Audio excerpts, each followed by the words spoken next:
Hello, I'm Isaac Hayes III, founder and CEO of Fanbase, and I'm here with a very important message. We are at a turning point in the Black community where we must have equity in the apps we use that scale to billions of dollars.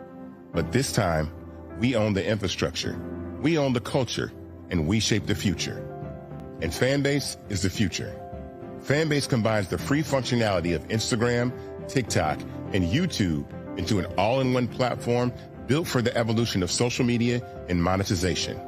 With over 1.4 million users, that's real proof that we are shifting the conversation of tech ownership and equity for creators. So right now, I want you to go to startengine.com/fanbase and invest today. The minimum to invest is $399. That gets you 60 shares of stock in Fanbase at $665 a share. This marks a turning point in Black ownership of social media. If we don't take this opportunity to own social media right now, we will always be customers to our own creations. And that can't go on. So once again, go to startengine.com/fanbase and invest today.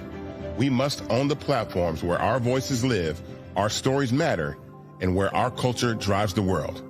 Thank you. Folks, Black Star Network is here. Oh, no punches! I'm real revolutionary right now. Support this man, Black Media. He makes sure that our stories are told. Thank you for being the voice of Black America, Roland. Stay Black. I love y'all. All momentum we have now, we have to keep this going. The video looks phenomenal. See, there's a difference between Black Star Network and Black-owned media and something like CNN. You can't be Black-owned media and be scared. It's time to be smart. Bring your eyeballs home. You dig?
Today is Thursday, November 13th, 2025. Coming up on Roland Martin Unfiltered, streaming live on the Black Star Network. I'm live at the Butterfield Bermuda Championship in Bermuda. We'll hear from one of the black golfers of the PGA Tour who's playing in this tournament.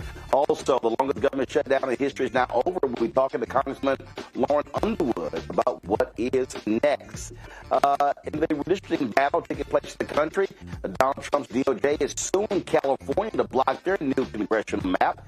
Illinois is next up in line for the redistricting fight. Senator Willie Preston will explain why he is more interested in protecting black voters than in Democratic redistricting efforts. A federal judge heard arguments to disqualify interim U.S. Attorney Lindsey Halligan in the case against former FBI Director James Comey and New York Attorney General Letitia James. Also, the Reverend Jesse Jackson Sr.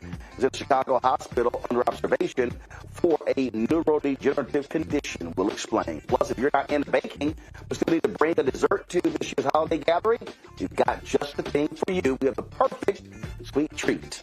That's in our marketplace segment. It's time. Also, Megyn Kelly gives an interesting defense to Jeffrey Epstein sleeping with underage girls in a bid to support Trump.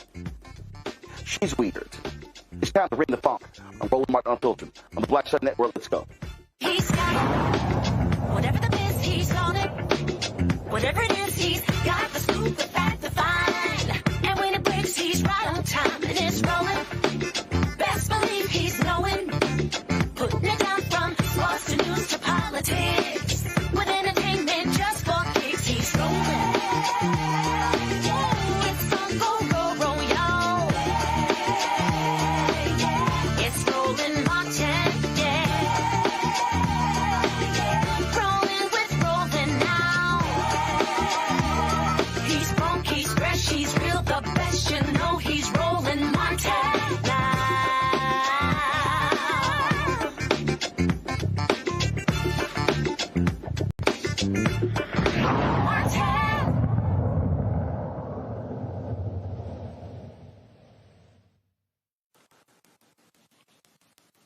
federal government shutdown is over. Donald Trump signed the bill into law last night to get things moving again. 1.4 million federal workers are still actually awaiting their back pay. So the question is, what's next? Lauren Underwood, Congresswoman from Illinois, joins us right now. Congresswoman, glad to have you back on the show. How you doing?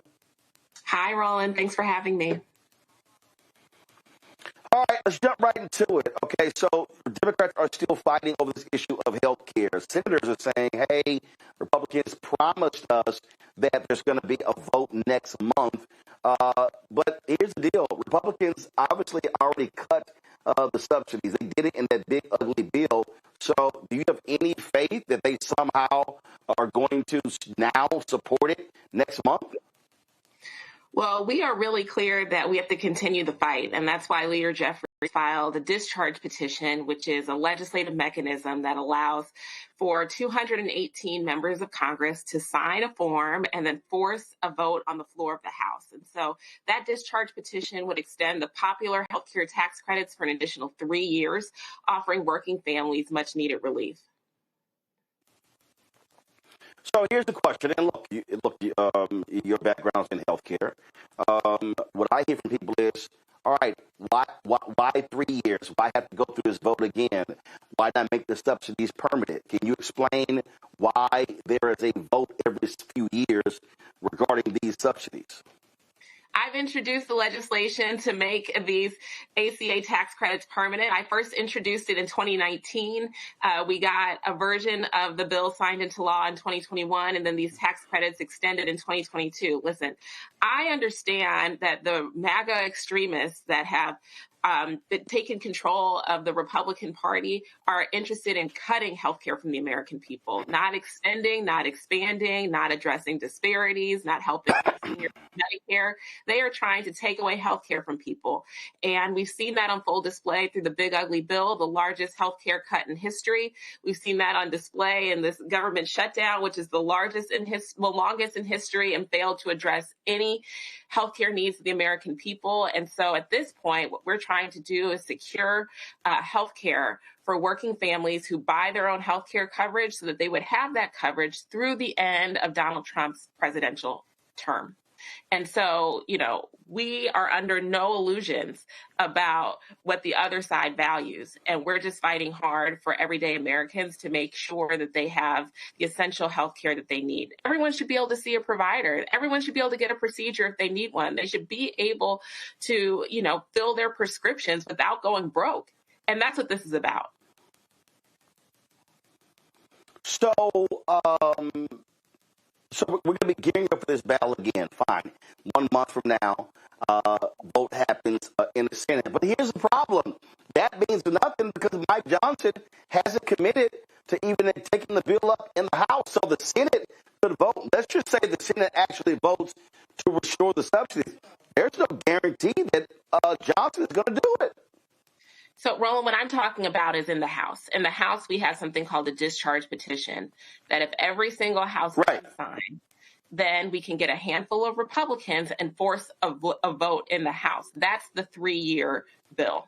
And so it's similar to what we have successfully done with the Epstein files, right? We have How many votes do you need? How many do you need? Let's say all Democrats support it. How many people on the Republican side do you need to support the subsidies? The Republicans have a 3-seat majority. So you need 3 Republicans to cross the aisle to join the Democrats to extend these subsidies. I believe that's the number today. As you know, we just had a member sworn in finally, Adelita Grijalva, this week. There's going to be another special election in early December that's competitive in Tennessee. And so, this is kind of fluid because the number of representatives is fluid. But right now, we need 3. Okay. So, all right. So let's just say you get the discharge petition in the House. So, that happens. Let's say it passes. What then happens? Does it go over to the Senate and they have to take this up? Correct. So if what happens, what you're proposing, if that happens, then this wait for this vote in December is moot because this bill that you're proposing would actually take place and would force the Senate. And again, Republicans don't have to even consider the bill. They can reject that particular bill, correct? Oh, absolutely. I mean, we know that many pieces of good legislation die in the Senate. The point is that we're not giving up the fight. We have several more weeks before January 1. Obviously, we wanted a resolution long before this moment, but I think that what people need to remember is that we've not lost. Right. We have an opportunity to still get this done. And we need the American people. We need your listeners, your viewers, to be reaching out to their representatives, including their Republican representatives, and asking them to sign on to the discharge petition, requesting meetings with their district offices. Everyone's going to be on break the week of Thanksgiving and at home in their communities. And you should be asking them when you see them out and about. You know, this is the time to increase the pressure on these so-called bipartisan Republicans who were going on TV nonstop throughout the shutdown, saying that they were so bipartisan and they cared about health care. Well, this is the time for them to prove it. And, you know, we're really encouraging people to join us in this fight. All right, then. Well, listen, it is certainly a worthy fight. And again, your particular bill, if this discharge petition, it would extend these subsidies for 3 years, correct? That's right. And it's Leader Jeffries. Okay. All right. Well, we'll see what happens. It is certainly going to be interesting, and pressure should be applied. And listen, you got people like Margaret Taylor Greene are out here saying all sorts of things. Let's see if she backs it up. That if it's her vote, that you just need two. And there are some Republicans who are not in safe districts, and they might be under pressure because of that losing health care for the constituents. Congresswoman Underwood, we really appreciate it. Thanks a lot. Thank you. All right, folks, going to go to the break. We'll be right back. Roland Martin Unfiltered on the Black Star Network. This week on the other side of change. Book bans, anti-intellectualism, and Trump's continued war on wisdom. This is a coordinated backlash to progress. At the end of the day, conservatives realized that they couldn't win a debate on facts. They started using our language against us, right? Remember when we were all woke and the woke movement and all that kind of stuff? Now everything is anti-woke, right? When we were talking about including diversity, equity, inclusion, and higher education, now it's anti-DEI. All this are efforts to suppress the truth because truth empowers people. You're watching The Other Side of Change only on the Black Star Network.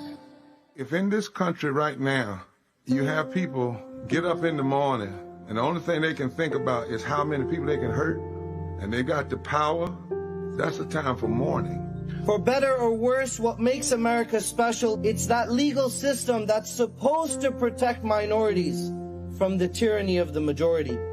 We are at a point of a moral emergency. We must raise a voice of outrage. We must raise a voice of compassion.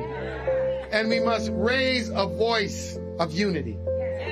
We are not in a crisis of party versus party. We are in a crisis of civilization, a human rights crisis, and a crisis of democracy itself. And guess what? You've been chosen to make sure that those that would destroy, those that would hate, don't have the final say, and they don't ultimately win. Hatred on the streets, a horrific scene, a white nationalist rally that descended into deadly violence. White people are losing their damn minds. As an angry pro-Trump mob storms the U.S. Capitol, we're about to see the rise of what I call white minority resistance. We have seen white folks in this country who simply cannot tolerate black folks voting. I think what we're seeing is the inevitable result of violent denial. This is part of American history. Every time that people of color have made progress, whether real or symbolic, there has been what Carol Anderson at Emory University calls white rage as a backlash. This is the rise of the Proud Boys and the Boogaloo Boys. America, there's going to be more of this. Here's all the Proud Boys, guys. This country is getting increasingly racist in its behaviors and its attitudes because of the fear of white people. The fear that they're taking our jobs, they're taking our resources, they're taking our women. This is white fear.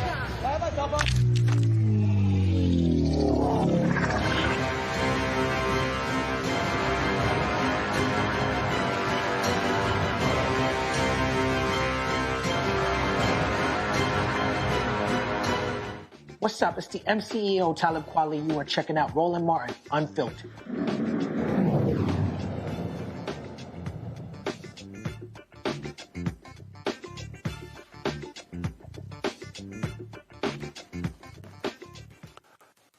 All right, folks, my pound, Dr. Greg Carr, Department of African American Studies, Howard University, out of D.C., Dr. Nola Haynes, Georgetown University School of Foreign Service, out of D.C., and Marcus Batchelor, National Political Director, People for the American Way, also out of D.C.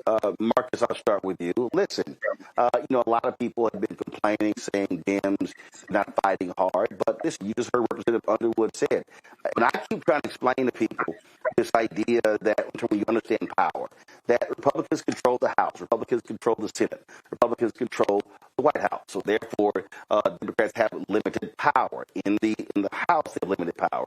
So this idea of the discharge petition makes sense because what you also do is if all the Democrats hold together, then you force these Republicans to have to be on record and vote against extending the subsidies again. As opposed to the subsidies being in the big ugly bill, you now break this out and you will have a very specific vote against the subsidies. There are some Republicans, the National Democrats laid out that there's some 35 vulnerable Republicans, and so hey. To me, this is smart strategy, and you're not hoping and waiting on this so-called promised vote that Senate Majority Leader John Thune gave Senator Dick Durbin and others. Yeah, I think it is a promising path forward, and we hope that politically Republicans can be pressured to do well. But I think it's, somehow the best we could get out of a very difficult situation. I mean, the Republicans are putting them on pressure around health care ahead of the midterms, I think was a very good strategic move by the Democrats. But they are going to have to go out and explain to their coalition, is this all we could get, right? It is putting the pressure on this discharge petition or on this health care solution, all we could get out of, right, 30 odd days of pain. They're going to have, some mending to do within their coalition, both on Capitol Hill, but also national Democrats. But I think putting Republicans on record is a good pivot. It's a really good messaging pivot ahead of the midterms. But we've got a lot more work to do. Again, what this boils down to is it boils down to strategy. And if you are House Democrats, you must use every single thing in your repertoire, Nola, because you got limited power. Absolutely. And to your earlier point, so much of what people are actually wanting to see is performative. They're not interested in process. Democrats have never been the loud party. They've never been that, right? It's always been about process and getting it done behind the scenes. But to your point, again, it's going to take a lot more than explaining to the public about a discharge. I mean, first of all, I couldn't even complete the sentence because I can already see people's eyes rolling back because that's not what the base is wanting to see. So what they're going to have to figure out is how to explain strategy to people. I think it's a different approach than trying to explain the process and to show that it's not just kind of like cowering to Republicans, but there's a plan. And from all the different conversations I've been hearing and seeing, that's what the base is also wanting. They want a plan. They want to know that there is some sort of forward thinking, that it isn't just constantly responding and reactive, that they want proactive, that they want offensive, and that they want a plan and a strategy. Well, for the grossly unenlightened or the people who choose not to understand the nuances of politics, Greg, they may not get this. But again, we talk about reconciliation. We talk about discharge petition. At the end of the day, you use all you got. And if, so what you have here is Representative Underwood saying, hey, forget, you had some senators saying, well, let's extend it 4 years. She's like, the hell with that. Let's do it for 3 years. Like, let's not sit here and go through this game where, okay, a year from now, we're dealing with the exact same thing. Put these Republicans on record to vote against health care. And guess what? You get to run ads in every single one of their congressional districts showing who voted against their own constituents when it comes to health care. That's exactly right, Roland, and that's what's going to happen. We already know that's what's going to happen. We'll be right back here on the 30th of January. And, I'm down here in Atlanta for the National Conference of Black Lawyers conference, and going through the airport this afternoon, in talking with TSA workers, you could tell their relief. The reality is that people were being harmed directly. People are going to be harmed, all of us, because all of our premiums are going to go up, not just the folks who are relying on those tax subsidies. And that is in the immediate offing. Now, what Representative Underwood was talking about, of course, is a position to take. And as you asked her, why not make them permanent? She said, well, basically, I've been trying. Let's just face the cold, hard fact that the time to deal with this was November 2024. As you said, ad hominem, as you said, consistently, as we all said consistently. We had to get off our behinds and get in the game. Well, guess what? We're here now. And the White Nationalist Party thinks that they somehow stave something off, but it's very clear that they now own the health care argument. And while the first few days of coverage was Democrats fold, Dems in direct disarray, I think the longer we get away from what happened over the weekend, the more it will become clear that all the Republicans did was intensify the blame on them. You remember back in late October, Rob Bresnahan and Jeff, what was his name? Jeff Drew out of New Jersey. Bresnahan is out of Pennsylvania. John Kiggins out of Virginia. And a number of other Republicans sent a letter to the MAGA Muppet, Mike Johnson, saying, hey, man, I think we probably need to consider extending these ACA benefits. If the white nationalists were serious, what they would do is pass an extension. We know that a 1-year extension was floated on the Senate side, but at the end of the day, when this goes on record and that same discharge petition work that is leading to the Epstein files being released is the same maneuver. And I'm sure Marjorie Taylor Greene, who has already come out because she's trying to survive politically down here in Georgia, she's already said we need to extend it. All they need is a couple more. They got a 3-seat majority. When that Texas seat is finished, that goes down to 2, and they got to flip 2 Republicans. It's not going to be hard to do that, I think. And at the end of the day, if this goes through the midterms, as people have suffered for almost a whole year with no health insurance or extremely high quadruple, quintuple premiums, guess who's going to pay the price? It won't be the Democrats, if the Democrats are smart enough to understand. It's going to be the Republican Party.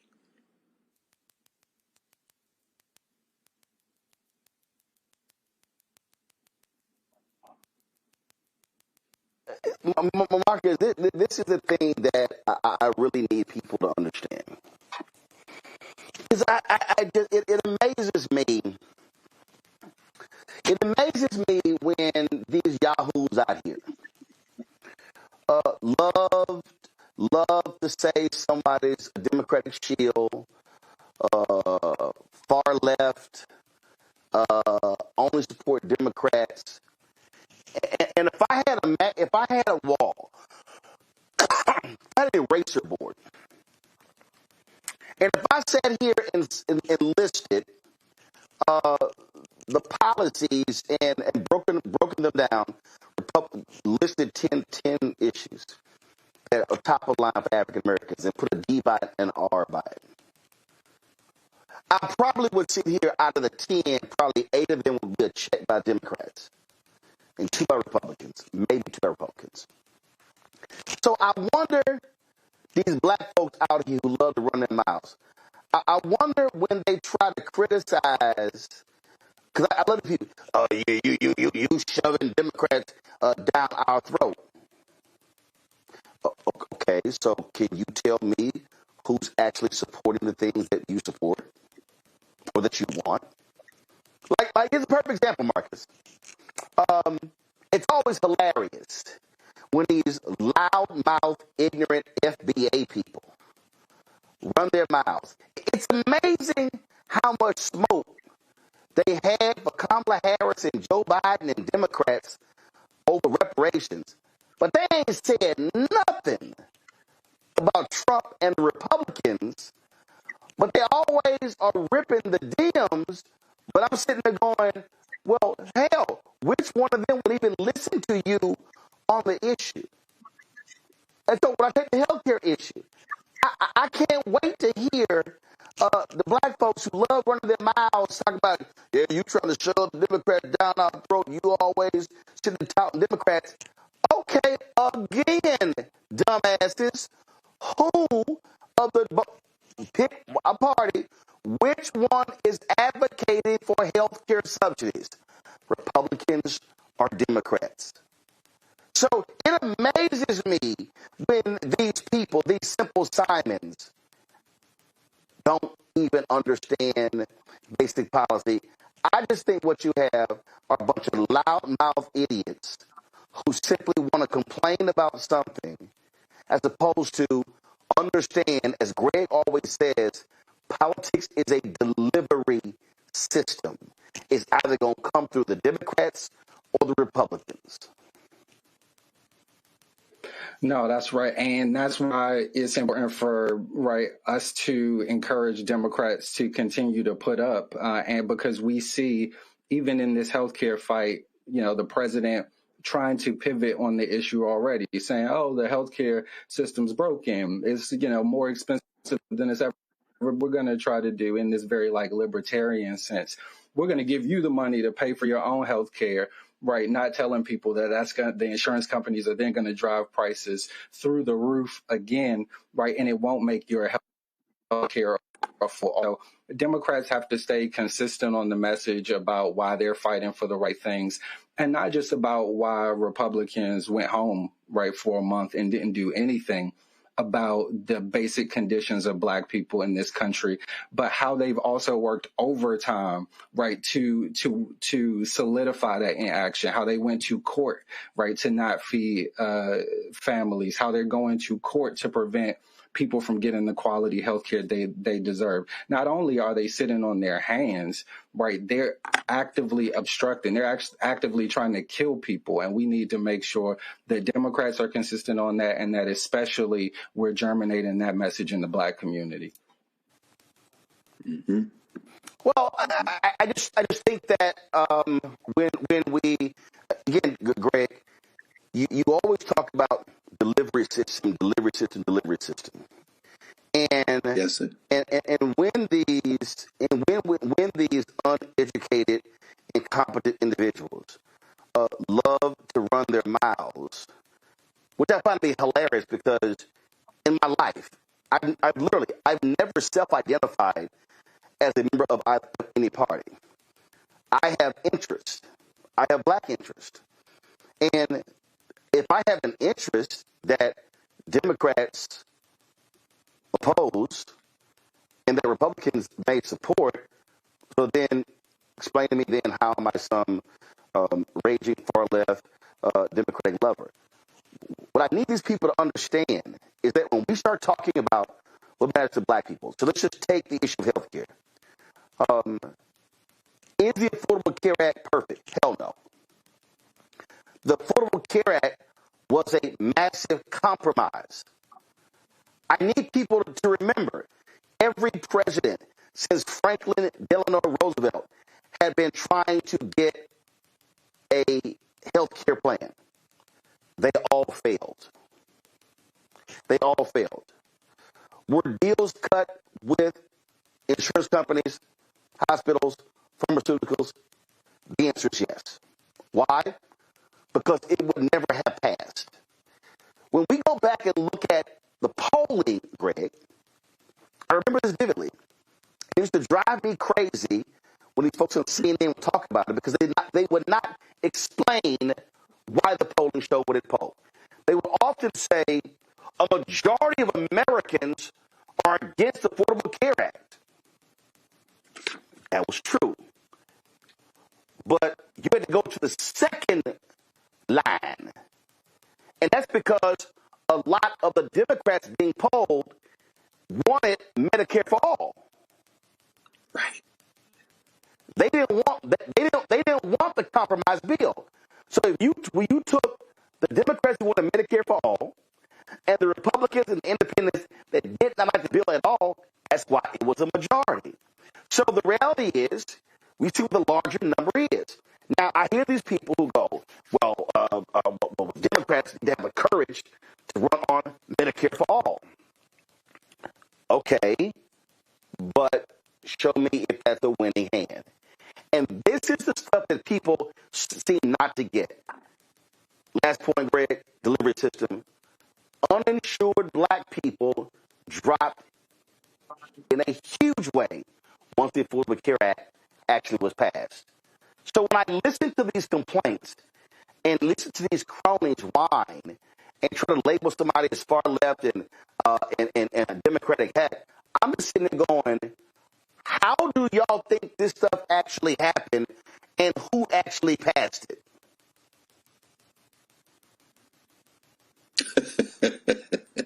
You know what it is, Roland. You've been battling it your whole life. Well, all of us have. It's weaponized ignorance, as you were saying last week, as we say over and over again. I think it's what led to the minor dust-up with Brother McKelvey, Lenard McKelvey, last week. You can't cut a corner. People want to go from A to Z and skip all letters in between. You can't do that. It's very simple.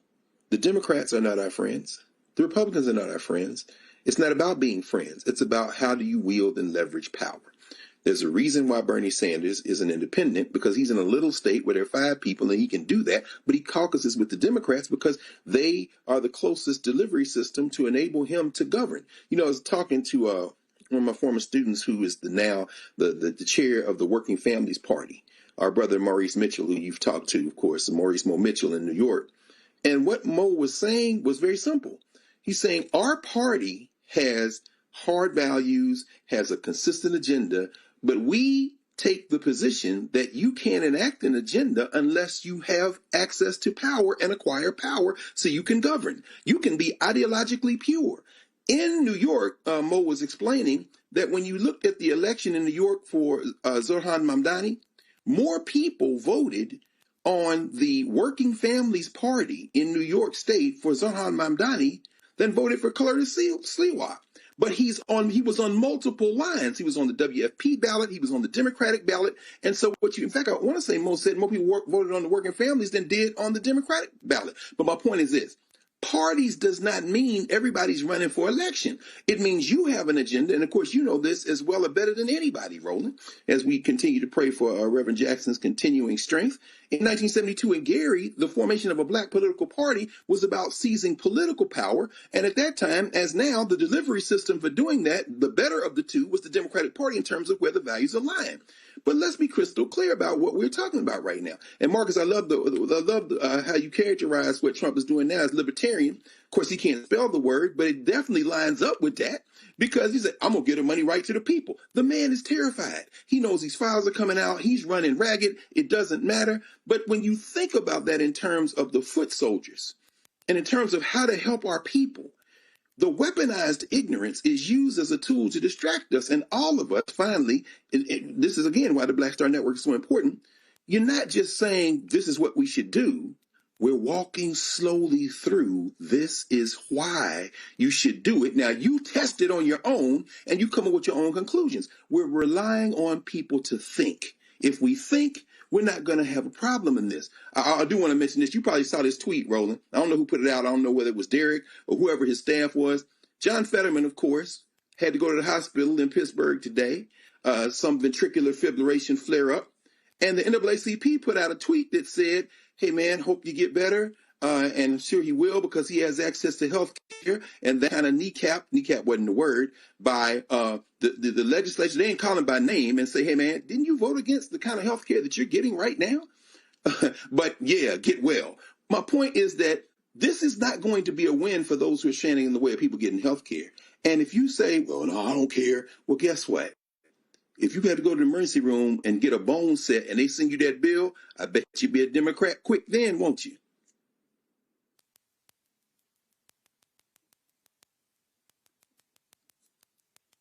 Sorry about this, folks. And listen, now there are some audio issues that we're sorting through those, so just let us know that we're working through that. It's not a mic issue, y'all. It's the internet line here. Redistricting is a major issue. We're seeing it take place all across the country. And you've got Democrats who are saying, hey, we have to maximize power. And so we see Governor Westmore saying that he's forming a committee. You see what happened in California. It's all done to combat what happened in Texas. Illinois could also do the exact same thing. My next guest, though, has been resisting these calls, saying that he doesn't want to lose black power as a result of aiding Democrats. Willie Preston is the chair of the Illinois Senate Black Legislative Caucus. Glad to have you on the show. So explain to me, what do you mean by you don't want to lose black political power to advance the interests of Democrats? Well, Roland, thank you for having me on. Before I start, have to say my thoughts and my prayers is with one of my heroes, Reverend Jesse Jackson Sr., and I know that you and the people that listen to this call share those calls and those prayers and join me there. Look, I think that it is very important to appreciate the fact that we are in a war, a national war, and I wanted to make it very clear. I understand that. But here's also a fact. I'm 40 years old. When I was born, the first congressional district was 90% black. The second congressional district was mid-70s, and the seventh congressional district was roughly around in the 70s as well. Today, none of those districts in Illinois are majority black, and I think it's important for people to understand what I just said. None of these districts are majority black today. And so what we have experienced in Chicago and in Illinois is a mass remigration for decades for various reasons. And Roland, you from Chicago, you spent time here, as black folks have been leaving the state of Illinois in droves for decades. So if you look at right now, I think there's a misconception that when we are talking about the first, the second, and the seventh congressional districts that are currently led by black congresspeople, those are not majority black districts right now. And so we have to protect these hard fought gains because there are folks who are challenging us right now for these offices.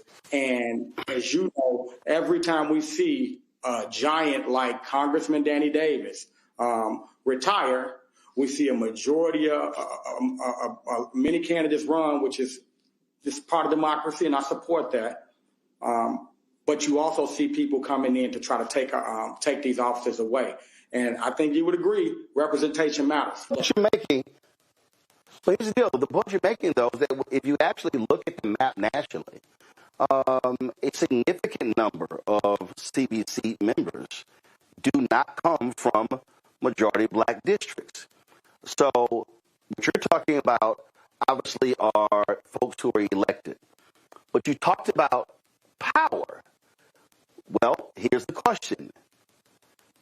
Do you want to have black representatives in the minority party, meaning if the Republicans control the House, then those black members will never be committee chairs, will never be subcommittee chairs, and will never control the levers of power?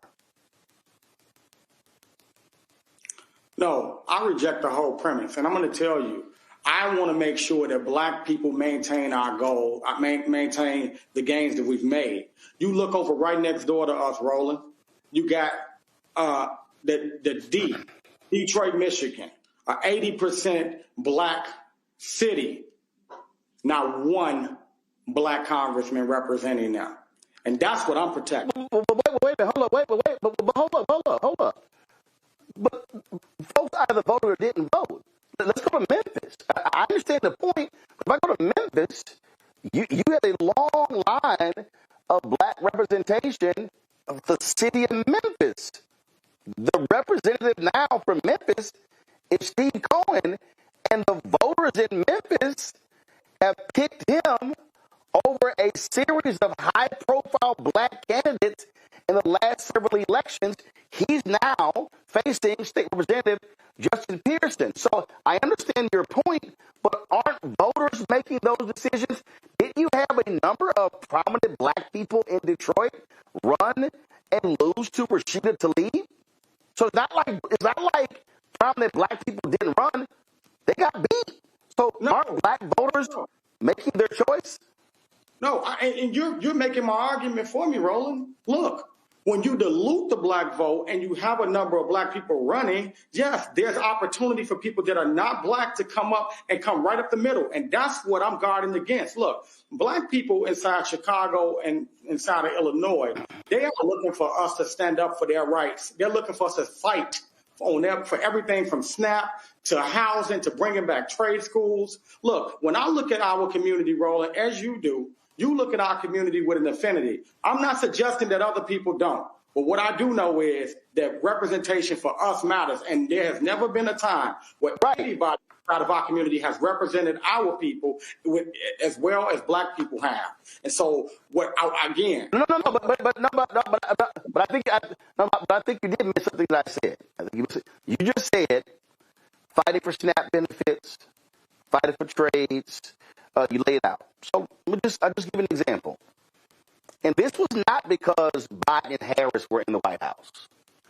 When we looked at the funding that went to HBCUs, that funding, that wasn't Biden Harris. That was being driven in a subcommittee by Congressman Bobby Scott. Because the Democrats control the House. So the point I'm trying to make is, because I saw this in Texas. It happened in Texas.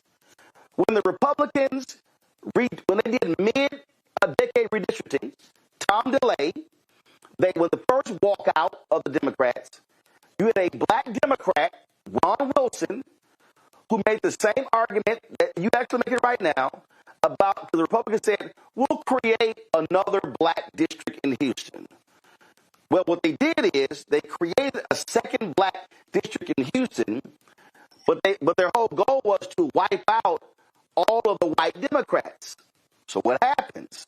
They created the district. They got wiped out. Democrats lost the majority. So you had a second black district in Houston, but they were in the minority, meaning they had no power. So if you're saying we want to deliver things, please let me know, how can you deliver when you're in the minority and your party is not in the majority? Look, Roland, I reject that entirely. We're not going to be in the minority as Democrats. Democrats, however, we have to do the work. We need to be all across the country registering voters. We need to be all across the country making sure that we turn out our bases respectively. But what I can tell you is, as a Democrat, a lifelong Democrat, where I've been frustrated, and black people like me have, is 3 weeks before an election, I'm told that I'm a part of the base. I'm the base. My community is the base. My grandmother's in the base, and we need to turn out for Democrats, and we do it every time. And then I don't see my party, unfortunately, until 3 weeks before the next election. I think if we started to, that's where our focus needs to be, actually pouring into, investing in our base. We need to be talking about housing. We need to be talking about the safety net for healthcare like Congresswoman Lauren Underwood did so eloquently a little while ago on your show. So look, we don't get out of the work, but I will tell you this, representation matters. And I want to make sure that black representation continues to stay in Illinois. And I want to be very, very clear on what I'm about to say. We as a people, when we give up power voluntarily, we're sending a message to the next generation that it just don't matter who's in office, long as they're a Democrat. And that's not the case. I stand on the shoulders of people like Jesse Jackson, Reverend Jesse Jackson Sr., who fought like hell to make sure that someday a little boy who would know he's somebody will become a state senator and fight to make sure that his community was whole.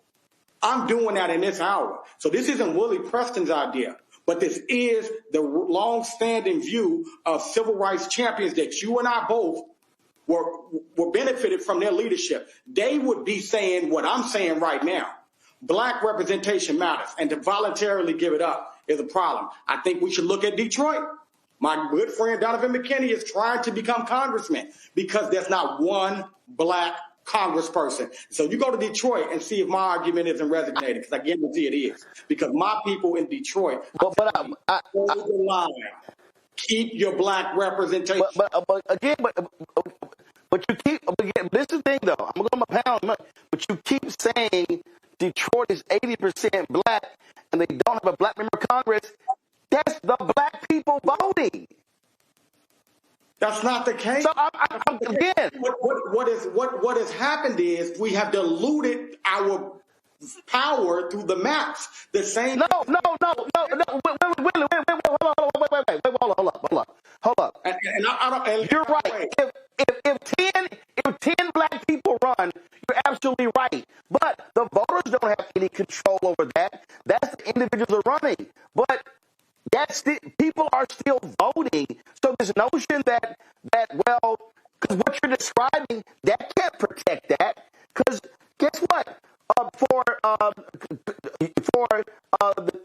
Jane Davis's seat in Chicago, Robin Kelly's seat in Chicago, or Jonathan Jackson's seat. Hell, when Jonathan Jackson ran, Bobby Rush retired, how many folks were running for that seat? A bunch of black people, right? Absolutely. Absolutely. And you know why nobody could come up the middle?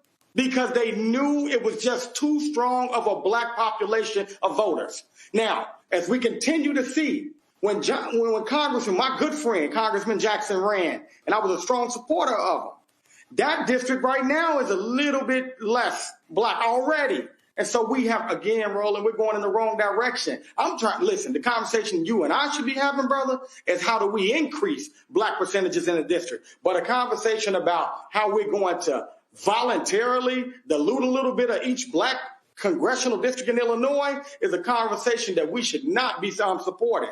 Now, look, I want to be I've covered this issue extensively across the country, and I have seen places where the percentage of black votes in a district fell under 50%, yet black folks still were the largest group, and if black folks turn out in numbers, they still win. In fact, the Opportunity District in Alabama, one second, I'll give a perfect example. The Opportunity District in Alabama, where Shamari Figures, who's black, was just elected, that's not a district that's a majority black. Blacks make up the majority of the district, but in terms of how it's broken down, well, he's black and elected. In fact, again, if you pull the map, if you pull the existing Congressional Black Caucus map, I think people will be shocked to see how many CBC members have been, and this is the largest CBC in history. People will be shocked to see how many CBC members are currently in Congress, not from 50 plus 1% black districts. Yeah, no, look, I understand what you're saying, Roland. Look, I'm very clear on this. We only have 15 50 plus 1 districts in the country that are 50 plus 1 black. I'm very clear on that. What I'm also clear on is in Chicago and in Illinois, there are constantly threats to black power, black districts that have been historically represented by black people. And I'll tell you this. Okay, so now I'm confused. Okay, hold on. Now I'm confused. We're already under siege nationally with people trying to destroy the Voting Rights Act of 1965.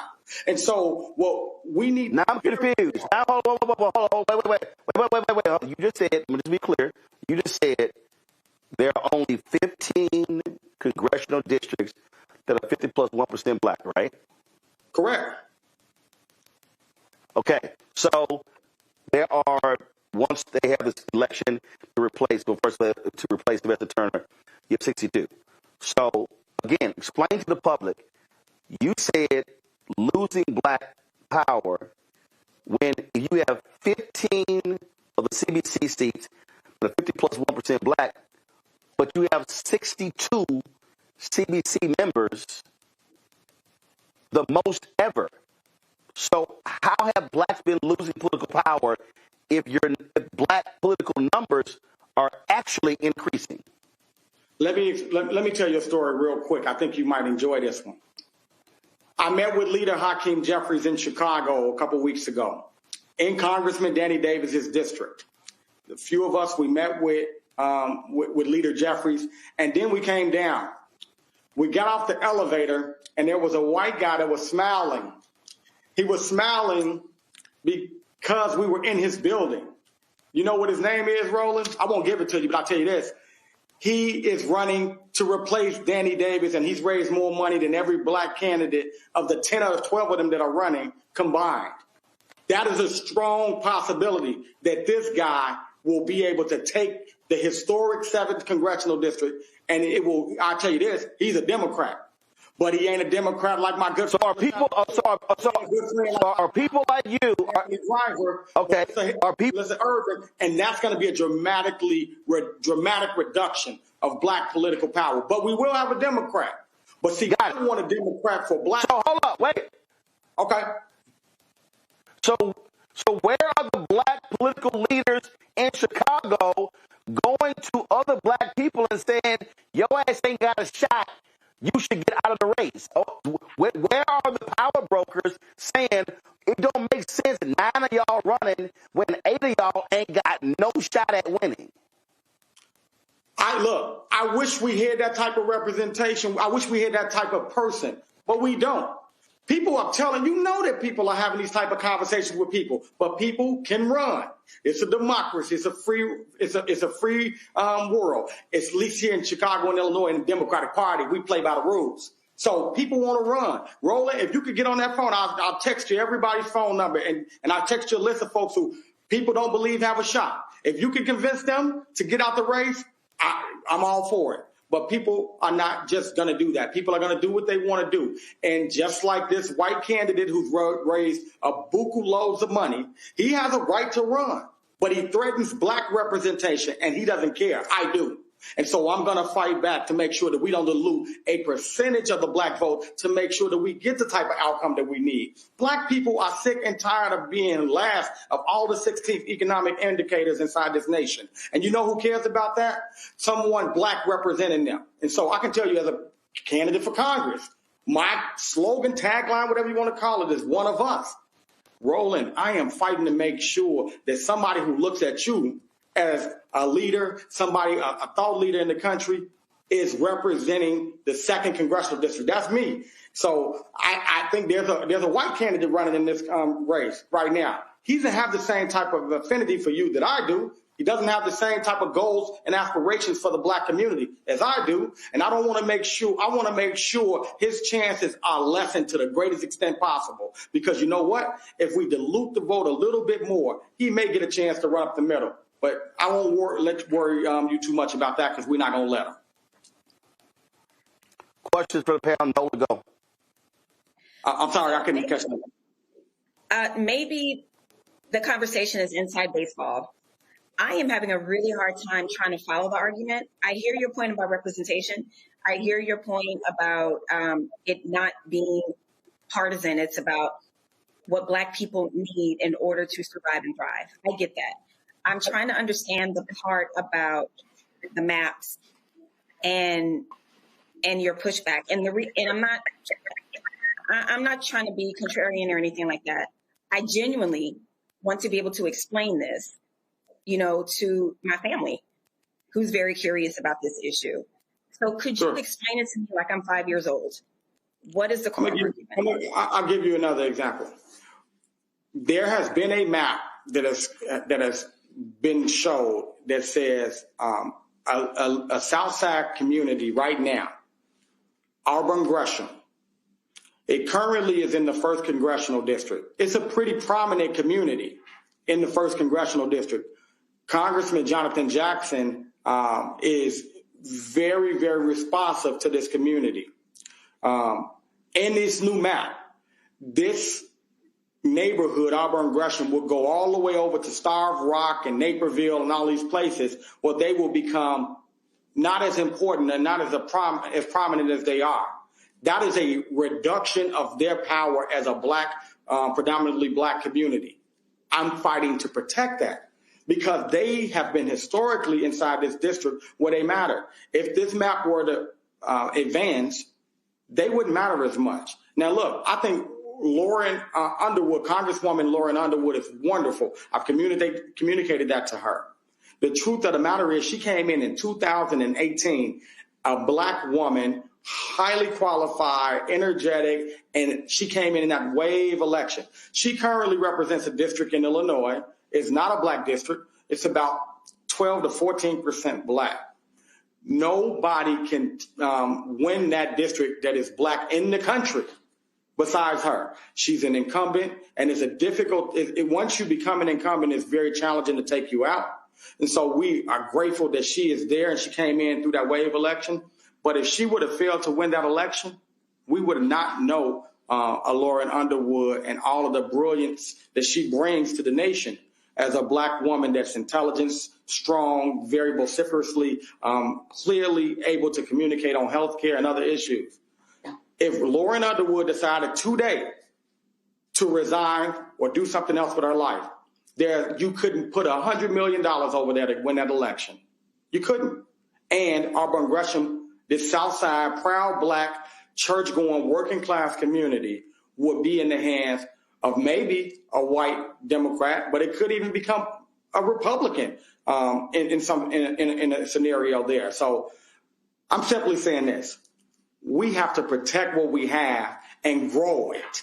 We cannot voluntarily give up our power. That is an irresponsible thing to do politically as it pertains to black representation.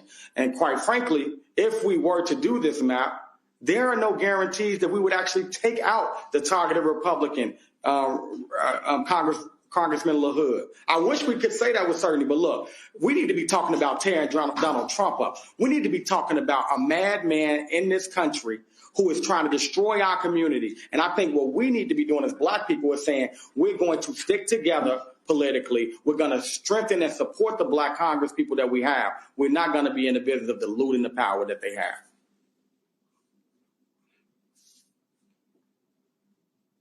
I'm sorry, I don't know if... All right, Greg, you're next.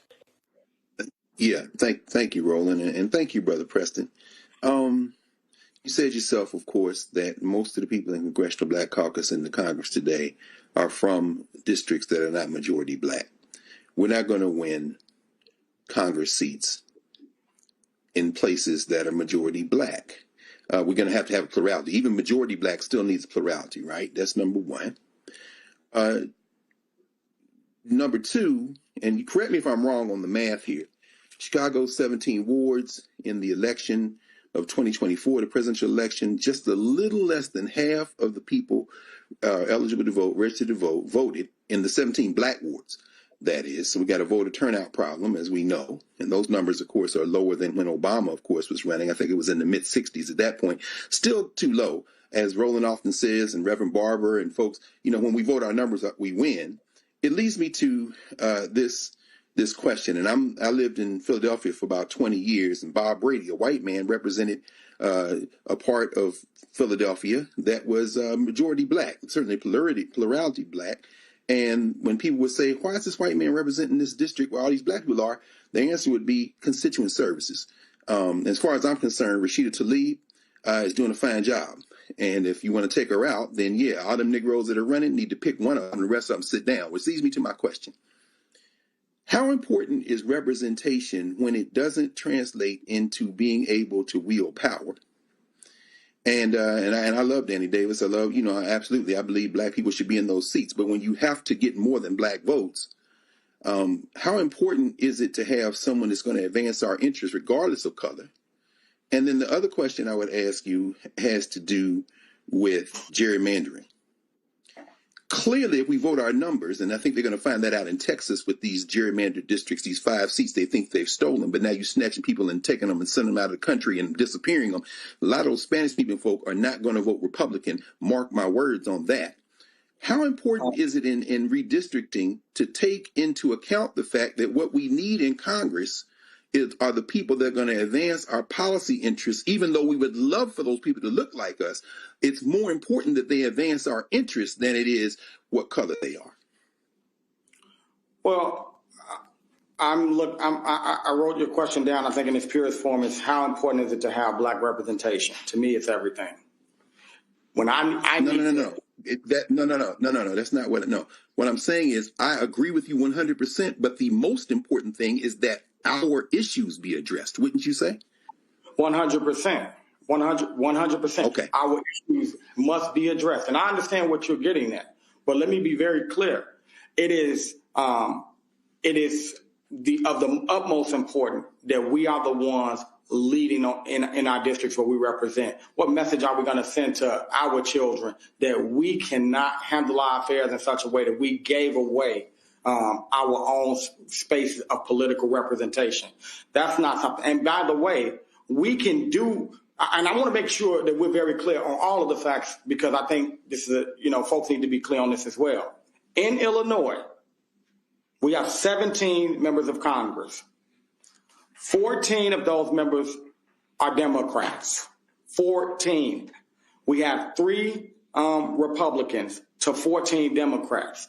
I think that we need to see something happen from our friends in Maryland. I think we see something happen there. Something from our friends in Virginia. We see some movement there. Our friends in New York are looking to do some things legally there. We know what our friends in California just got through doing.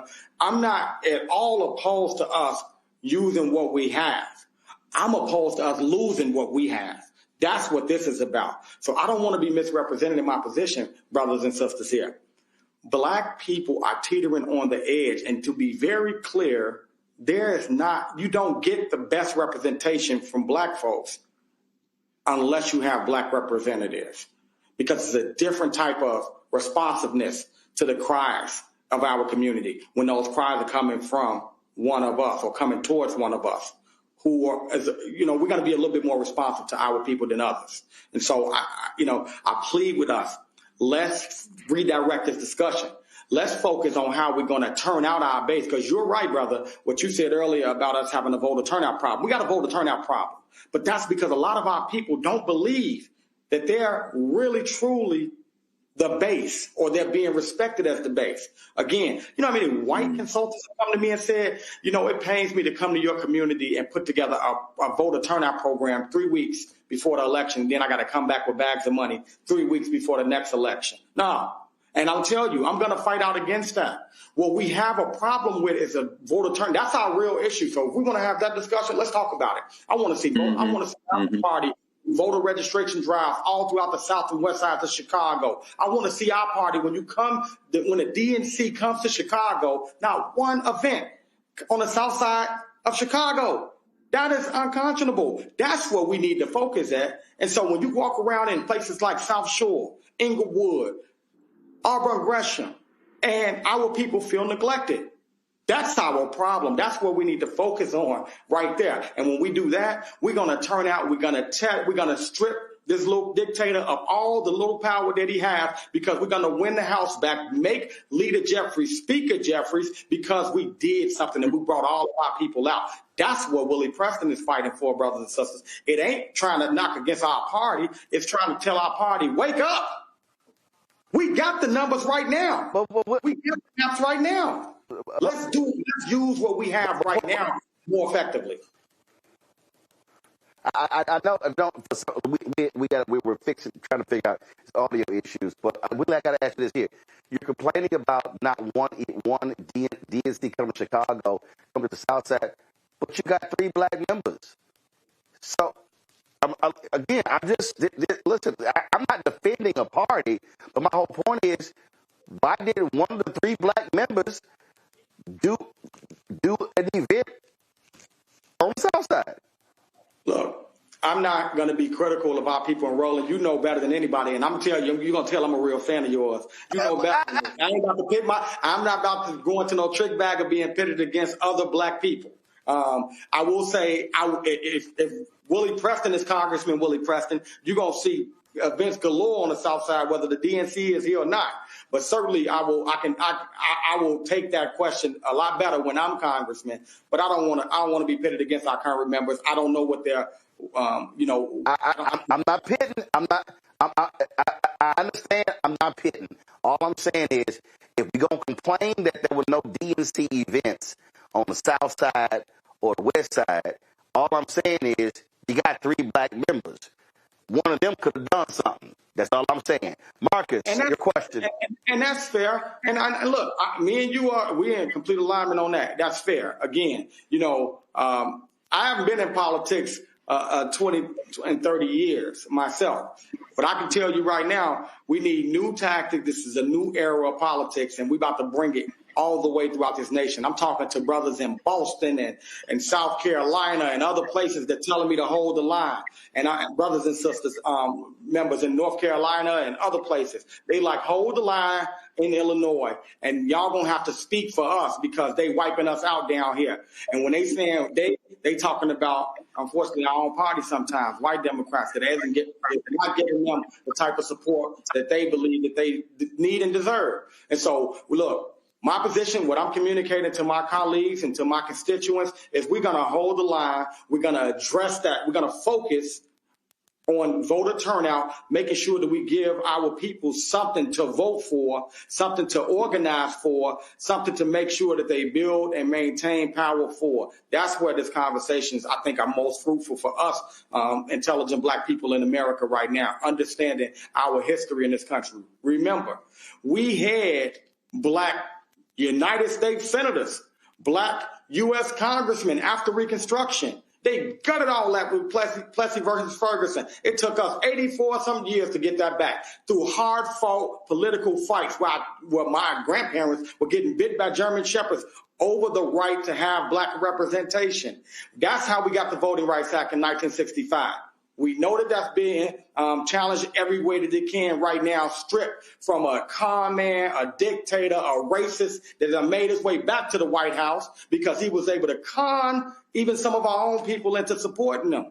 Con Latino folks is supporting him, and he done deported them. I see all on the news, they're crying about they wish they would have done it for him. So where our focus, brothers and sisters, needs to be is organizing what we got already and turning our people out in droves. We ain't getting our great brother Barack Obama to come back on the mic and say he's running for re-election because he's going to follow the Constitution, unlike Trump.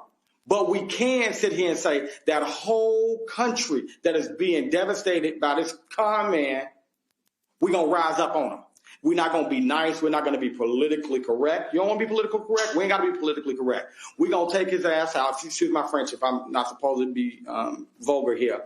But that's where our focus needs to be, y'all. We have to. We can't escape this. We got to turn our people out. But what we can't do, the answer to racism, racists cannot be dilute the black vote. That surely can't be the answer.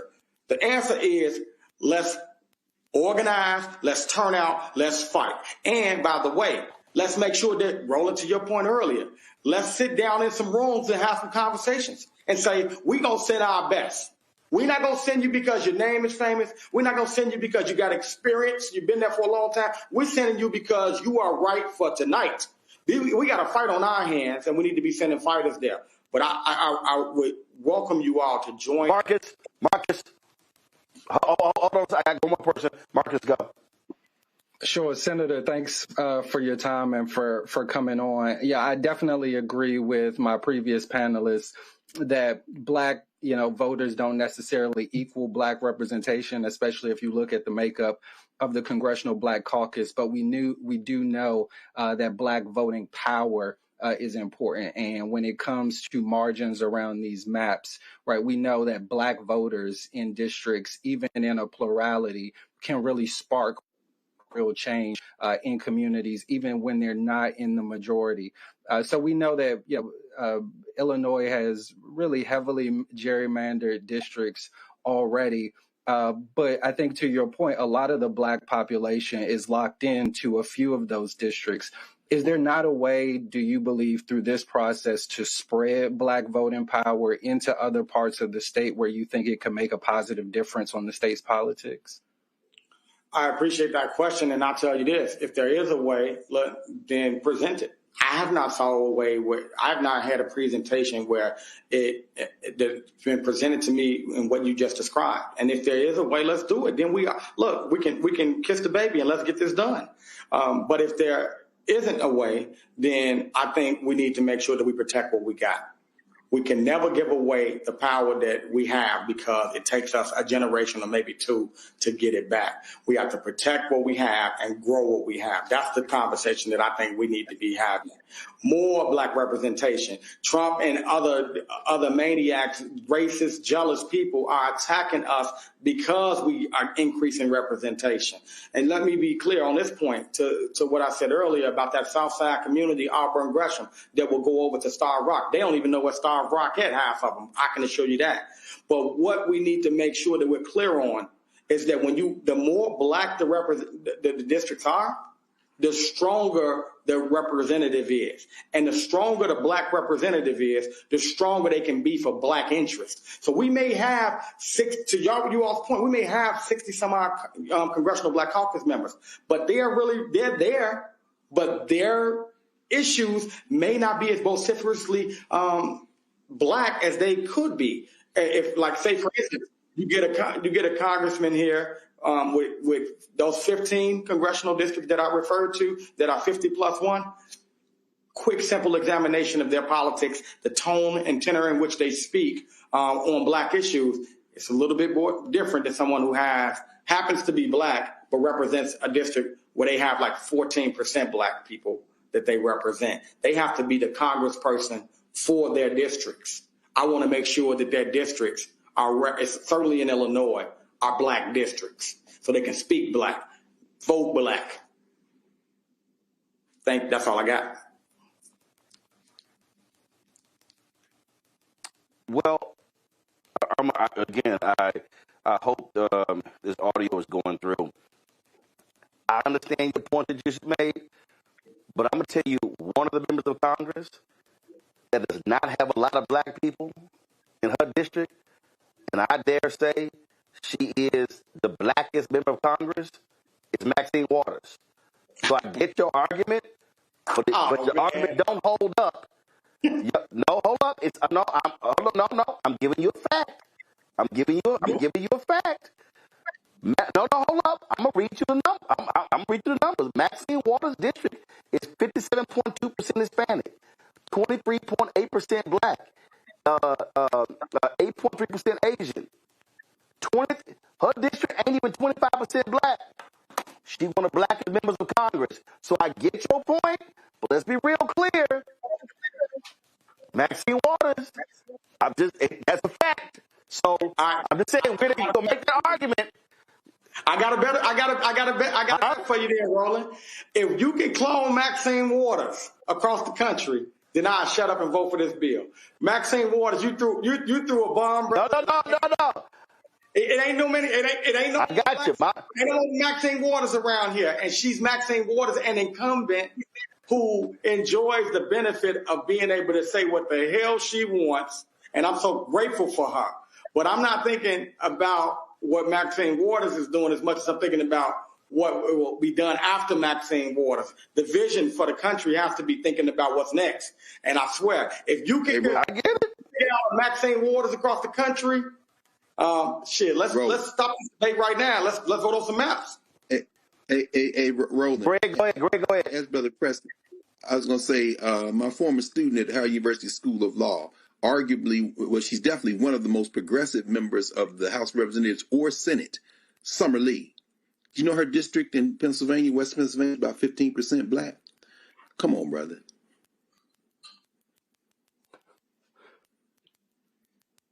I'm sorry, I might have lost some audio. I apologize if it was a question asked. Yeah. All right. So here's the deal. Here's the deal. So we got it. We'll be following this here. We'll see what's going to happen in Illinois. We'll see what the governor has to say about it, what else happens, but the redistricting battle will continue. Willie Preston, we appreciate it. Thanks a lot. We're going to go to a break again. I appreciate it. Thank you. Y'all been texting me. Y'all, I got the text. I got all of this here. We're trying to figure out what the hell's going on with the audio. My video is clean. The audio is not. All right. I got the control room dealing with it, live you dealing with it. So we're working through it. Trust me, we're trying to figure out what's going on, but we're going to get it fixed. I can tell you this shit can be fixed tomorrow. I can guarantee you that. Okay. So let me go to a break. I'll be right back.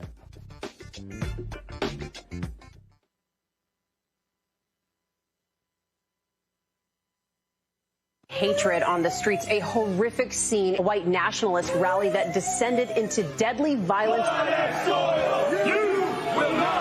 White people are losing their damn minds.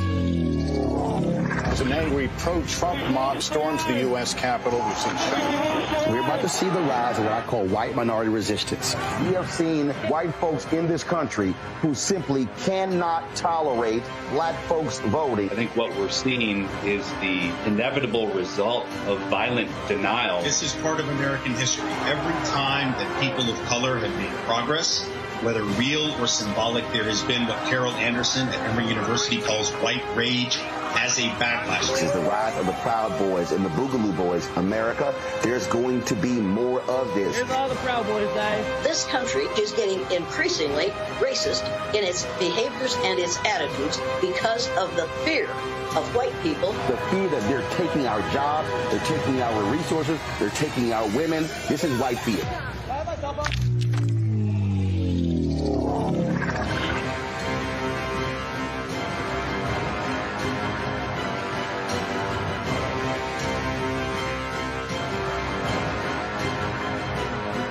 If in this country right now, you have people get up in the morning and the only thing they can think about is how many people they can hurt, and they got the power, that's the time for mourning. For better or worse, what makes America special, it's that legal system that's supposed to protect minorities from the tyranny of the majority. We are at a point of a moral emergency. We must raise a voice of outrage. We must raise a voice of compassion. And we must raise a voice of unity. We are not in a crisis of party versus party. We are in a crisis of civilization, a human rights crisis, and a crisis of democracy itself. And guess what? You've been chosen to make sure that those that would destroy, those that would hate, don't have the final say, and they don't ultimately win. They said the quiet part out loud. Black votes are a threat, so they erased them. After the Supreme Court gutted the Voting Rights Act in 2013, Republican legislatures moved fast. New voter ID laws, polling place shutdowns, purges of black voters from the rolls. Trump's Justice Department didn't stop it. They joined in. In 2018, his DOJ backed Ohio's voter purge system, a scheme that disproportionately erased black voters. Their goal, erase black votes and political power. Yeah, that happened. These are the kinds of stories that we cover every day on Roland Martin Unfiltered. Subscribe on YouTube and download the Black Star Network app. Support fact-based independent journalism that centers African Americans and the issues that matter to our community.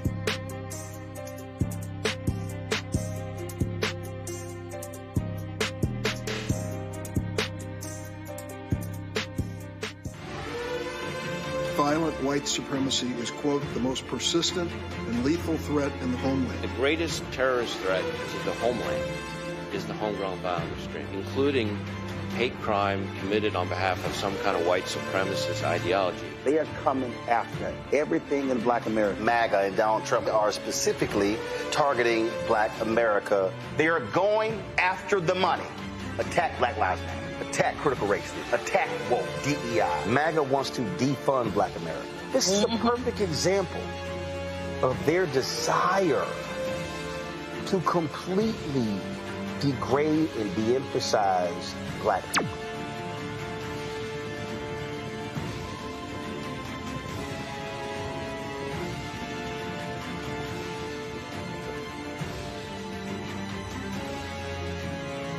I am Swing Cash, Basketball Hall of Famer, and you're watching Roland Martin Unfiltered.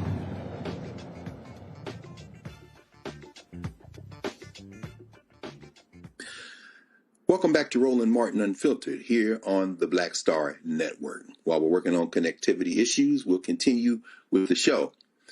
Former FBI Director James Comey and New York Attorney General Letitia James have requested the disqualification of the federal prosecutor handling their cases. Attorneys for Comey and James argue that Lindsay Halligan, the prosecutor appointed by Trump, is not a legitimate authority. During today's hearings, they informed U.S. District Court Judge Cameron Curry that their cases should be dismissed because Halligan was allegedly appointed unlawfully as United States Attorney. Under federal law, U.S. Attorney James and Comey's attorneys stated that 120 days had already passed under Eric Seibert's leadership by the time Trump appointed Halligan in September. And that's because under federal law, of course, U.S. attorney posts may be served on an interim basis for only 120 days without a Senate confirmation. The defense attorneys contend that Halligan acted as a private citizen when presenting the cases to the grand jury, which they claim, of course, renders the indictments void. Letitia James is facing federal criminal charges of bank fraud and making a false claim or false claims to a financial institution, while James Comey is charged with making a false statement and obstructing Congress. A federal judge has ruled that New Jersey Representative Monica McIver must face assault charges. McIver is accused, of course, in a 3-count indictment of slamming a federal agent with her forearm, forcibly grabbing him, and using her forearms to strike another agent. This indictment occurred during an oversight visit outside the Delaney Hall Detention Facility in Newark, New Jersey. The Congresswoman attempted to have the charges dismissed, arguing that the prosecution was unfair and that she was sheltered from legal repercussions by the Constitution's speech or debate clause, which grants members of Congress a degree of immunity from prosecution. U.S. District Judge Jamel Semper disagreed, stating that McIver's, quote, active participation in the alleged conduct removes her acts from the safe harbor of mere oversight, end quote. Judge Semper added that whether McIver's actions were lawful or unlawful, she had actively engaged in behavior unrelated to her oversight responsibilities and congressional duties. McIver, along with fellow Democratic Representatives Bonnie Watson Coleman and Rob Menendez, was involved in a chaotic situation as immigration agents moved to arrest Newark Mayor Ras Baraka on a trespassing charge, which was later dropped. Nola, it sounds like this weaponized Department of so-called justice under Trump may be getting the benefit of the doubt in at least the McIver case, and we'll see how the case plays out with Lindsay Halligan, who's not only thoroughly overmatched and unqualified, but at least if it was a plain reading of the statute, seems to be illegally occupying the office of attorney there in Virginia, district attorney in Virginia. Any thoughts on either of these cases? Well, my first thought about the Comey situation is loophole the hell out of that shit. That's what Republicans do all day long. They find loopholes and honey, they go for it. And when I first read this story today, I was excited. I was like, okay, I like that maneuver.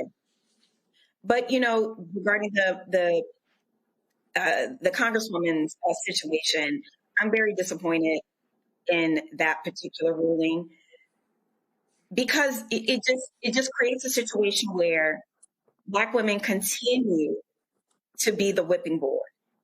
And here we have a situation that is advancing in the legal system That shouldn't be a situation in the first place.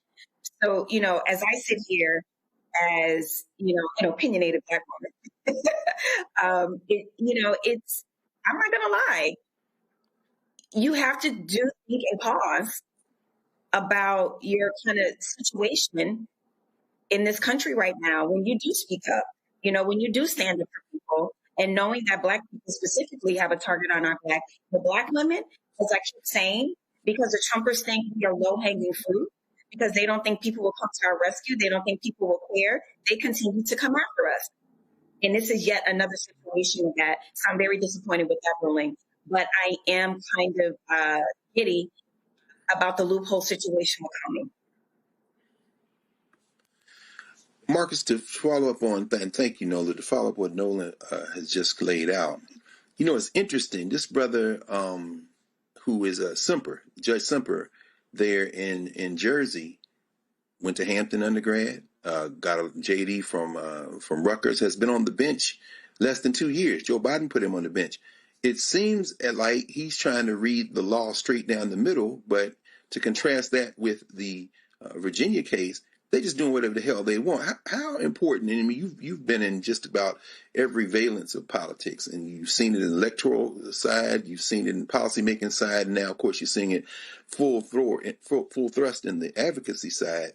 You know, when we start talking about the rule of law, clearly something stinks in Virginia, but this Jersey case, it seems like Judge Semper is trying to interpret the law as best he can, but it still comes out and potentially to weaponize the law against this Black woman who was just trying to do her job. Any thoughts on, you know, how we should be thinking about the rule of law in these days when it's clear one side simply just doesn't have any regard for the rule of law? For sure. I know we talk a lot and have talked a lot this year in Democratic circles about fighting fire with fire, and I tend to agree with that most of the time. One of the times I don't agree with it is when we're talking about the judgment and the decisions of our judges, and the fact that, you know, we see Trump-appointed judges and Republican-appointed judges really running roughshod over the law, bending themselves backwards to give Donald Trump anything he wants. Obviously should be a concern to us, but we should not expect the same thing from the fair-minded justices that have been appointed by fair-minded presidents. But for sure, to the extent to which we're seeing the law be twisted, right, to malign minorities, to malign people who show dissent, right? I mean, Kamala Harris is saying, "I told you so" over and over and over again. You know, what we need, you know, it is scary. But the thing that's making me laugh is that it's also so damn sloppy. I mean, the good thing is, like, if you were like a real expert fascist, like, you would get the dream team of legal experts to prosecute your political enemies. Like, this woman who's prosecuting Comey was like Trump's third choice after the first two people quit, and then they had to retroactively hire her to even go to the grand jury, and she's fumbling the case already. So I am concerned with how so many people are growing into the legal system, but the sheer sloppiness in which the opposition is doing it does give me a lot of courage. No question, brother. No question. That sloppiness may be the thing to keep us out of the abyss. That's true. You're watching Roland Martin Unfiltered on the Black Star Network, and we will be right back. Next on the Black Table with me, Greg Carr. The United States is the most dangerous place for a woman to give birth among all industrialized nations on the planet. Think about that for a second. That's not all. Black women are 3 times more likely to die in this country during childbirth than white women. These healthcare systems are inherently racist. There are a lot of white supremacist ideas and mythologies around black women, black women's bodies, even black people, that we experience painless, right? Activist, organizer, and fearless freedom fighter Monifa Akinwole Bandele from Moms Rising joins us and tells us this shocking phenomenon, like so much else, is rooted in unadulterated racism. And that's just one of her fights. Monifa Bandele on the next Black Table here on the Black Star Network. Hey, I'm Mark Morial, President and CEO of the National Urban League, and I'm watching Roland Martin Unfiltered.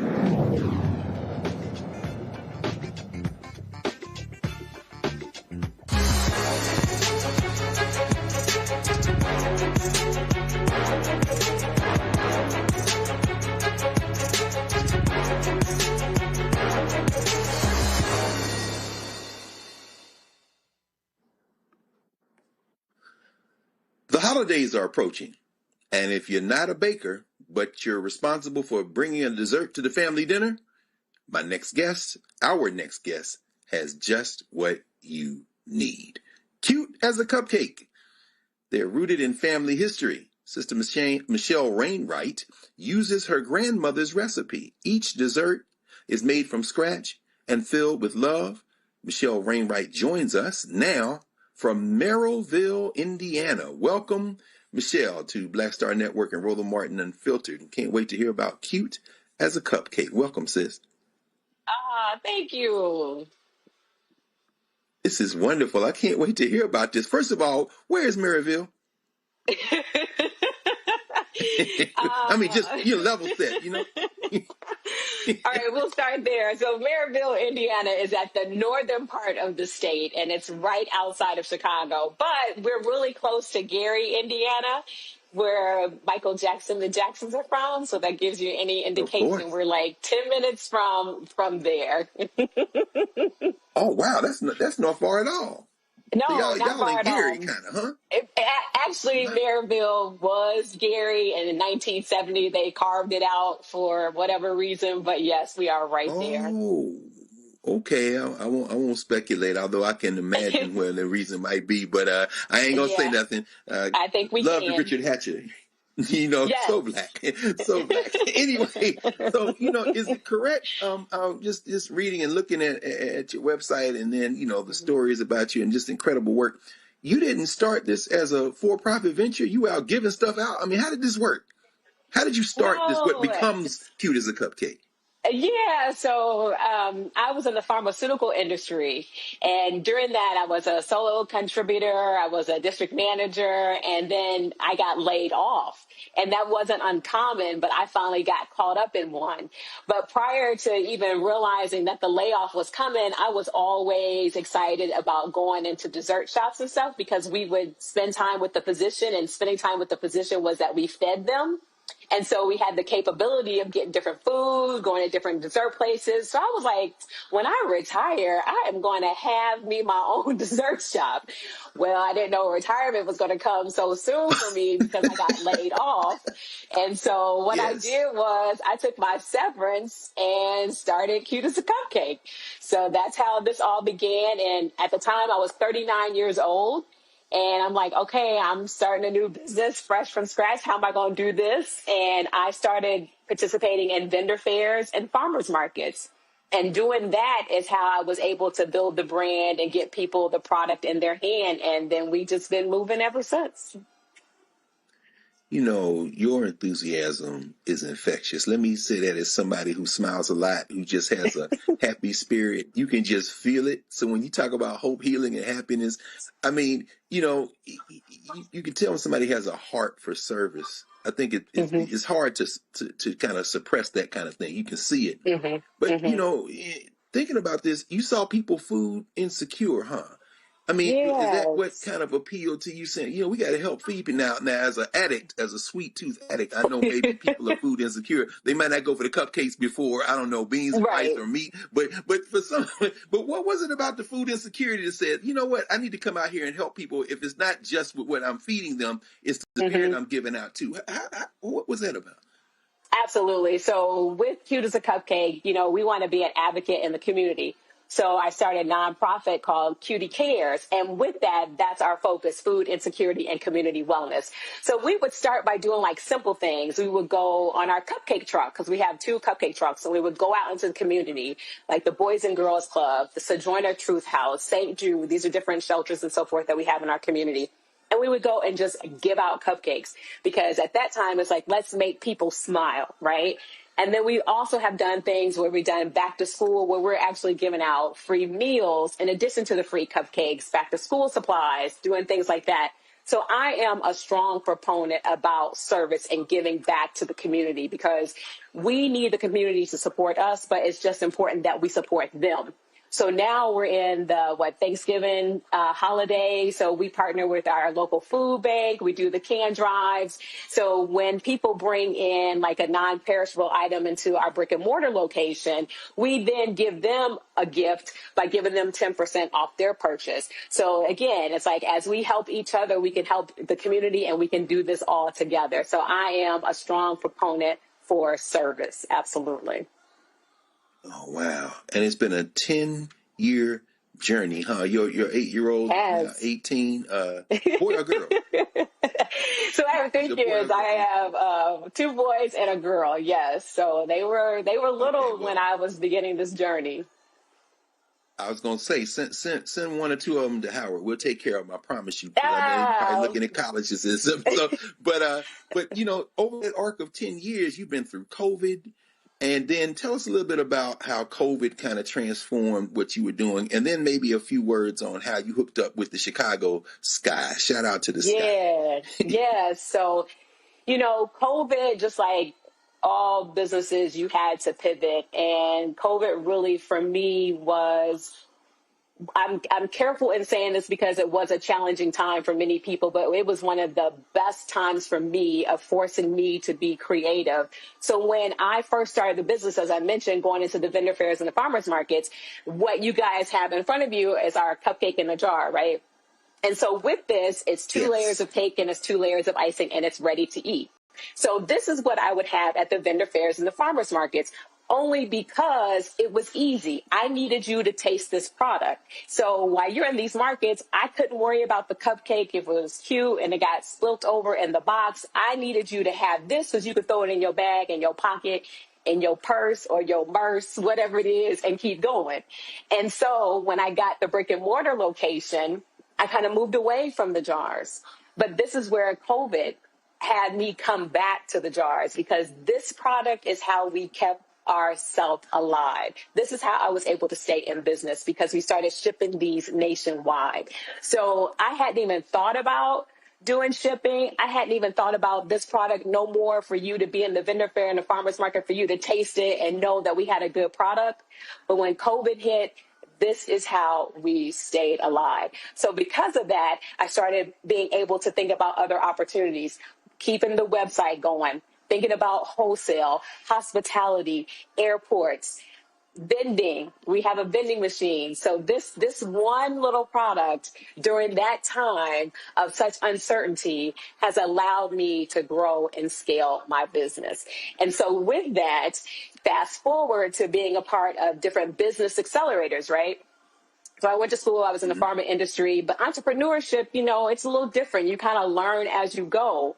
And so I'm a big proponent of being involved in different accelerators. And that's how I was able to get connected with the Chicago Sky, because through their foundation, they have an accelerator. So I did that, and I won a pitch competition that they have, which was valued of $30,000. And in addition to that, I got a marketing grant with the Chicago Sky. So like for a whole year, we were able to go to the games, visibility, our branding is on the Jumbotron. We're there passing out samples and stuff. It has been great. And the relationship continues. I see them on a regular. So it's been phenomenal with just that one experience in 2020 with COVID, and how it has led me to be able to do a number of things with this one product. Oh, that is wonderful. Okay, I'm going to bring Marcus and Nola into. Marcus Batchelor, any questions, comments? Yeah, well, one, thank you for your innovation and ingenuity. I can't wait to order mine and get it shipped to DC. So thank you so much for this. My question, I know you said you really started this venture both out of passion and necessity, that you kind of had this pivot in your life and decided not just to kind of do something new, but do something new that you were passionate about. You know, as folks are, my mom is just retired. We now have, more even seniors now in the workforce longer who are looking at their second or third acts. We've got folks, falling out of desk jobs in the federal government and looking for ways to make a living and also give back to community. I guess, what are some of the biggest lessons you learned on your pivot? What were some of the growing pains, and what advice would you give for people transitioning to something exciting? Yeah. I would say first and foremost, follow your instinct. Well, more or less when God is speaking to you, listen. So when I was laid off, there was a piece about me that I just could not explain. I couldn't articulate it to people, but I knew I was going to be okay. And even through the process of getting the business, trying to figure it out and understand it, I knew I was walking in my gift. Now, what I want people to understand is a lot of times they will tell you, jump. But the thing that's missing is some people don't sometimes tell you how to land. And the landing is the journey. So the journey, it's up and down. It's good. It's bad. It's like, why did I do this? I'm not doing this no more. Okay, I got this. I'm going to continue. But what I will tell people, one, is have an amazing support system, because sometimes as entrepreneurs, we can feel that we are alone. So your support system is really important. And having a mentor is also important. You need people that's around you, that's going to be honest with you, that's going to help you make decisions. And you're going to make mistakes. I have made several. And that's why, for me, I don't gatekeep. When people come to me and tell me that they're interested in starting their own business or whatever, I will give them a rundown of information to help them, because you need that support system. You need that ecosystem. So what I will tell someone, if you're feeling a bit, go for it, do it. Understand that it is a journey. And if you sincerely love it as you claim to be, you will be totally fine. But understand it is a journey. That's what I would tell people. Absolutely. Thank you, Brother Marcus. Sister Dr. Nola Haynes, please, questions, comments, interaction with our good sister, Michelle Wainwright. Oh, Michelle, this is so wonderful. And thank you so much for being so transparent about your pivot. So in my work, one of the things that I do is follow trends. Usually, security trends around conflicts and war. However, I think that translates. And I remember the hype around Sprinkles cupcakes in LA when I was living there. And I remember the ebb and flow. And I thought we were at the end of the cupcake trend. Mm-hmm. And here you are. Not only have you survived COVID and you're thriving, how are you bucking this kind of wall that sometimes happens with trends? And I tend to put cupcakes in that category. Mm-hmm. So what do you think is your secret sauce? Well, my secret sauce, all my cupcakes are handcrafted and made from scratch. So we will start there.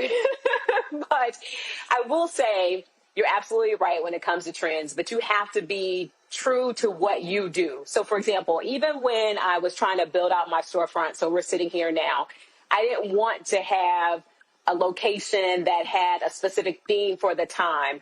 I wanted my store to be timeless, right? I want it to be simple. I want it to be less is more. So I've kind of always had that thought process. Now, when it comes down to, okay, how do you keep up? How do you go along with the trends? Being able to have multiple sales channels also help us. So I have the brick and mortar location. I have the cupcake trucks. We have a presence online in addition to the wholesale. So that helps us out tremendously by having these different books of business.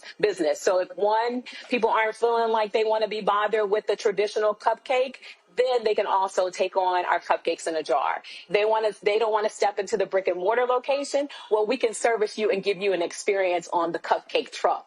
So I would think that we're able to stay abreast and stay in the know about what's going on. Because one, we're flexible, we're agile, and I will pivot if need be. But I think our different books of business also help us stay around. Thank you. Thank you, Dr. Haynes. Thank you, Sister Nola. Michelle, what's your grandmother's name and where was she from? Catherine Crawford, and she was from Saginaw, Michigan. Yeah, so Saginaw, Michigan, but she was raised in Gary, Indiana, so not far from where I am. And this coming December will be 2 years we lost her. But the beautiful thing about it is her legacy continues to live on. It lives on in the cupcakes in a jar. I mean, actually, where I'm sitting, she would be at this table in the store telling people what cupcake they need to get, or telling me, oh no, you didn't do that right. You know, so it's a wonderful thing that her legacy can still live on through Cute as a Cupcake. So I'm so blessed with that. Ashe, oh yeah, we all got to go that way. But she just graduated. She over there with my mom and the rest of them. Basically, she's all up through this conversation. So yes, absolutely.